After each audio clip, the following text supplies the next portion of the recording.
Goeienaand broers en susters, baie welkom by vanaand se aanddiens. Dis ons tweede aand van die week van gebed.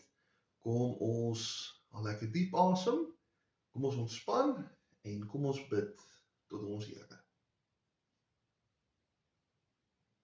Genadige verlosser Here Jesus Christus, ons sê vir U dankie dat ons nou uit die woord uit kan lees. En nog meer as dit sê ons vir U dankie vir al die verlossingswerk wat U vir ons gratis en verniet gegee het. Here, dit het so baie van U gevra, maar vir ons is enige iemand wat wil, welkom in U kerk. Ons vra dan nou dat U deur U Gees met ons sal praat, soos wat ons na U woord toe gaan. Amen.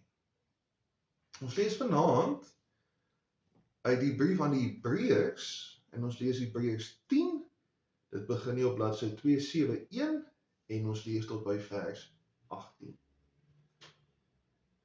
Die wet bevat immers net 'n afskaduwing van die toekomstige goeie dinge, nie 'n presiese weergawe daarvan nie. Daarom kan dit nooit deur dieselfde offers wat onophoudelik jaar na jaar gebring word, diegene wat kom aanbid tot volmaaktheid bring nie. Sou hulle nie andersins opgehou het om offers te bring, omdat die aanbidders, nadat hulle eenmaal gereinig is, nie meer enige besef van sonde sou hê nie. Maar deur die offers wat hulle nou jaarliks aan hulle sondes herinner, wat die bloed van bulle en bokke kan onmoontlik sondes wegneem. Daarom sê hy met sy koms na die wêreld, offerande en offergawe wou U nie hê nie, maar 'n liggaam het U vir my voorberei. Ja, brandoffers en reinigingsoffers het U nie tevrede gestel nie. Toe het ek gesê, kyk, hier is ek om U wil te doen, o God. Dit is in die boekrol oor my geskryf. Hier sê hy hierbo, offerandes en offergawes en brandoffers en reinigingsoffers wou U nie hê nie, en het U nie tevrede gestel nie.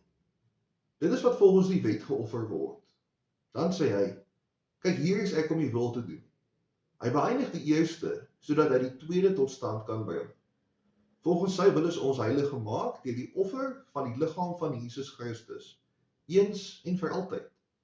Elke priester staan wel dag vir dag in diens doen, en bring oor en oor dieselfde offers, wat nooit in staat is om sondes weg te neem nie.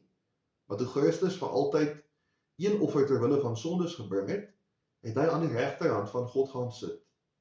Sedertdien wag hy totdat sy vyande 'n voetbank vir sy voete gemaak word. Want deur een offer het hy hulle wat geheilig word, vir altyd vervolmaak. Ook die Heilige Gees getuig teenoor ons, want nadat hy gesê het, dit is dan die verbond, wat ek na daardie dae met hulle sal sluit, sê die Here. Ek sal my wette in hulle harte gee, en dit op hulle verstand neerskryf. Sê hy ook, aan hulle sondes en aan hulle wetlose dade sal ek glad nie meer dink nie. Waar daar vergifnis hiervoor is, word 'n offer vir sondes nie meer gebring nie. Ons lees tot sover. Mag die Here elkeen seën wat hierdie woord hoor en ook daaraan gehoor gee. Twee toeriste en 'n vlieënier is besig om oor die Sahara te vlieg in 'n helikopter. Skielik breek die helikopter en hulle word op die ou end gestrand op 'n duin in die middel van nêrens. Daar verskyn skielik 'n engel en sê vir hulle dat elkeen van hulle vir een voorwerp mag wens. Die vlieënier vra vir 'n 3-man tent. Die een toerist vra vir 'n kompas. Die ander toerist vra vir 'n motordeur. Die engel gee hulle goed vir hulle en verdwyn. Die vlieënier vra vir die een toerist, kon jy nie gewens het vir iets beter nie? Die toerist sê, kyk, hier is dit vrek warm. Nou kan ek vir almal van ons die venster afdraai. Niemand weet wanneer, deur wie of aan wie spesifiek Hebreërs geskryf is nie. Ons weet net dat dit iewers 'n groep Christene is, wat nasate was van Jakob. Een van die krisisse wat hulle gemeenskap gehad het, is dat mense het die engele aanbid. Donderdag aand gaan ons raak aan die mens se verhouding tot hemelwesens, maar nog nie vanaand nie. En omdat die mense die engele wou aanbid, moes die skrywer van Hebreërs hulle help. En die beste manier om dit te doen, was toe om te wys dat die engele, goed soos wat hulle is, ondergeskik is aan Jesus. Hebreërs is een van die boeke in die Nuwe Testament wat laaste geskryf is, en as Paulus se gehoor al ongeduldig was oor die wederkoms, was die Hebreërs nog haastiger gewees. En dis hoekom volharding en trou so 'n belangrike tema in die brief is, en een van die ander groot temas is Jesus se plek in ons geloof. Ons het vanaand gelees oor Jesus se rol, wat vergelyk kan word met die van priester of selfs van offer. Onthou nou dat die Joodse Christene presies geweet het hoe werk Judaïsme. In hulle tradisionele geloof moes jy gaan offer elke keer as jy gesondig het.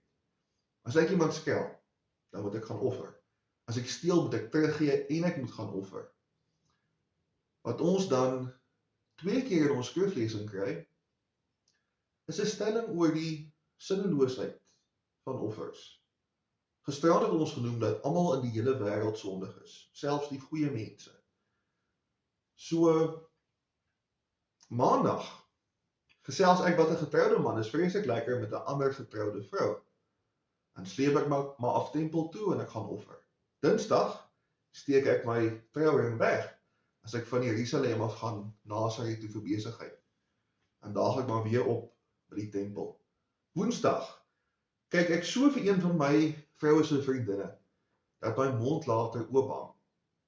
En dan raak die priester nou al moeg vir my in my oog vir 'n mooi vrou. Ons hou aan om dieselfde sondes te doen, en daarom sou ons ook dieselfde offers moes bring, dag in en dag uit.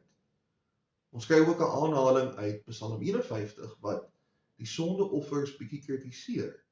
Die Here soek nie offervleis nie, die Here soek gehoorsaamheid. Ons kan slag en ons kan offer soos ons wil. Die bloed van 'n bok of 'n bees gaan ons nie verander nie. Môre doen ons dieselfde, dan moet ons weer dieselfde offer gaan bring. En dit is nou die man in die woestyn met die deur wat hy rondsleep en die venster wat hy afdraai. Dit maak nie 'n werklike verskil nie, en dit sloer. Wat Hebreërs 10 doen, is om Jesus se verlossing te beskou juis vanuit die oogpunt van die sondeoffers. Die skrywer het gesê dat diereoffers nie blywend is nie, dis nie transformerend nie, en dit hou nie. Dit verander nie ons sondige aard nie, dit herinner ons nie daaraan. So wat sal dan 'n betekenisvolle impak hê op ons wese? Wanneer mense in die Ou Testament sondeoffers bring, ruil hulle 'n lewe vir 'n lewe. Die arme dier moet nou boet vir my sonde. Dis nie regverdig teenoor die dier nie, en dis ook nie genoeg nie. Ek kan nie myself slag vir die Here oor my eie sonde nie, want ek is dan 'n sondige offer. Dis soos as jy 'n eier leen by jou bure en 'n week later gee jy 'n ander vrot eier vir hulle terug. Ons kan ook nie mekaar se offers wees nie, want soos ons gisterand gelees het, ons is almal sondig. So wat die Here doen, is om dan na homself te kom en namens ons die offer te wees. Omdat sonde gestraf moet word, want God is regverdig, kan die sonde nie net van vergeet word nie.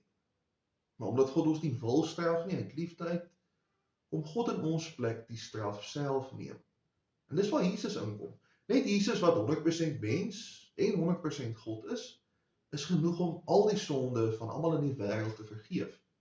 Jesus se een offer, soos ons lees in vers 12, is genoeg vir al die mense wat was, wat is en nog gaan wees. Jesus het die dood oorwin, na die kruisiging is hy opgewek en hy is in die hemele opgeneem. En dan kry ons in vers 14 die kragtige stelling dat die mense wat Jesus heilig gemaak het, vir altyd vervolmaak is. En dis die verskil tussen Jesus se offer en die offers van die Ou Testament. Kom ons sê van die naweek af, word al Suid-Afrika se tuiswedstryde in Victoria Wes gespeel. 'n Mens kan droom. Hulle knap die sportveld op, en die Bokke, Bafana en die Proteas speel nou net hier by ons. Nou wat diereoffers doen, is soos om vir ons 'n kaartjie te koop as ons klaar by die wedstryd is. As jy wil sien hoe 'n Suid-Afrikaanse slot 'n rooi kaart kry, dan moet jy 'n kaartjie betaal. En as jy weer wil kom kyk, dan moet jy weer betaal. Ek wou eers vanaand vir ons sê dat Jesus is vir ons soos 'n seisoenkaartjie. Jesus maak ons welkom, en hy maak dat ons enige tyd kan kom kyk as ons span speel. Maar wat Jesus eintlik doen is meer as dit. Jesus gee vir elkeen van ons 'n losie met ons naam en ons gesig daarop. Niemand wat vir die sekuriteit werk, sal eers waag om te vra of ons mag in of nie. So eie is ons aan die plek. So welkom is ons. Ons probleem is dat die Here so drasties anders werk as ons eie ou wêreld. Ons sou ook kon sê as ons dan sondig is, dan werk die Here soveel anders as ons. Waar in jou lewe sal iemand vir ons soveel doen, sonder om enige betaling, enige offer terug te verwag? En wat is die naaste aan die heersende wêreldbeeld? Is dit om daagliks my sonde af te betaal? Of is dit om altyd regverdig voor God te wees? Ons is nie gewoond aan die gedagte daarvan om onvoorwaardelik aanvaar te word nie. Dit maak ons ongemaklik om te dink dat God regtig nie meer diereoffers van ons verwag nie. So ons maak van gebed en van skuldbelydenis, maak ons dan ons eie diereoffers. Ons saal onsself op met die gedagte dat sonde 'n rekening is, wat die heeltyd teen ons gehou word. Dan raak ons so bang, dat een van ons sondes ons dalk vergeet het, en dat God dit nou teen ons hou. Ons dink Jesus maak dat al ons sonde van die verlede op een bladsy geskryf word, en dan word die bladsy omgedraai. Die hemele behoed jou as jy nou weer 'n nuwe sonde in die blad skryf. Mense dink goed soos, as ek nou vandag iets lelik dink van iemand, en ek gaan dood sonder skuldbelydenis, dan is ek verlore. Waar kom ons hier aan? Nou is ons weer die ou wat in die woestyn die venster wil afdraai. Hy draai die venster af, eerder as om die hele deur net neer te smyt. Hy maak vir homself baie moeite en dit is so onnodig. Miskien is ons verstaan van Luther se Heidelbergse katekismes deel van die probleem. Luther verduidelik sonde as iets wat voor vergifnis gebeur. Die mens was nog altyd sondig, toe kom Jesus en neem die sonde weg. So ons begin by sonde, dan vergifnis en dan dankbaarheid. Nou dink ons miskien dit beteken daar's 'n transaksie. Ons maak droog, so ons aanvaar Jesus se offer, en dan moet ons nooit weer sondig nie. As ons dan weer sondig, dan is ons presies waar ons was voor Jesus, en dan moet ons weer van vooraf in Jesus glo. Karl Barth, wat so 400 jaar na Luther geleef het, gebruik 'n ander volgorde. Hy sê, maar Jesus is bloot aarde toe, want dit was die wil van die Vader. En eers nadat ons verlos is, verstaan ons eintlik wat sonde is. Want dan is ons geestelik lewendig vir die eerste keer. Die rede kom ons in die erediens Sondag ons skuld bely is nie om vergewe te word nie. Dis om vir die Here te wys, maar ons verstaan ons moet sekere gebruike verander. Dis om te erken ons wil beter wees as wat ons is, en ons wil vir Jesus beter volg as wat ons doen. Dis nie deel van ons reis om verloste mense te word nie, maar omdat ons dit klaar is.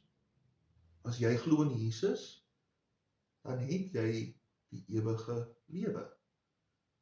Die Heilige Gees oortuig ons deur die Bybel, dat God ons uit genade uit verlos. So as jy kan sê, jy vertrou dat Jesus jou kan en wil verlos, dan het jy die ewige lewe. Moenie vra of jy suiwer of oortuig genoeg is vir God nie. Vra jouself af, glo ek dat God wat lief is vir my deur Jesus loskoop om 'n kind van God te wees? En as jy hier op ja kan antwoord, dan het jy geloofsekerheid.